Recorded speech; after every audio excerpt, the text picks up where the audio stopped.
জ্বালানি তেল সংকটের আরও খবর জানাতে সরাসরি যুক্ত হচ্ছেন রংপুর প্রতিনিধি লিয়াকত আলী বাদল। বাদল, আপনি নিশ্চয়ই আমাকে শুনতে পাচ্ছেন।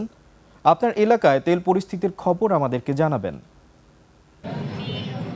ইমরান, আপনাকে ধন্যবাদ। আমি এখন দাঁড়িয়ে আছি রংপুর মহানগরীর সবচেয়ে বড় ফিলিং স্টেশন ইউনিক ট্রেডার্স।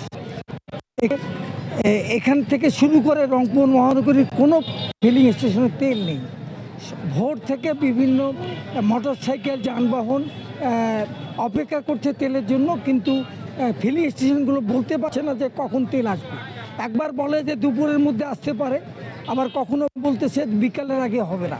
এখন চরম অনিশ্চয়তার মধ্যে পড়েছে বাইকাররা, এবং এই তেলের কারণে, তেল সংকটের কারণে রংপুরে অনেক যানবাহন বন্ধ হয়ে গেছে।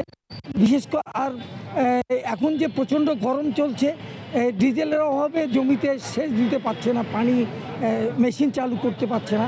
এদিকে আরেকটা বিষয় জানিয়ে রাখি যে রংপুরে যে মহানগরীতে 50টির উপরে ফিলিং স্টেশন আছে, তারা যেটা বলছেন যে তাদের চাহিদা হচ্ছে 4 থেকে 5 হাজার লিটার, তাদেরকে দেয়া হচ্ছে 2,000 লিটার।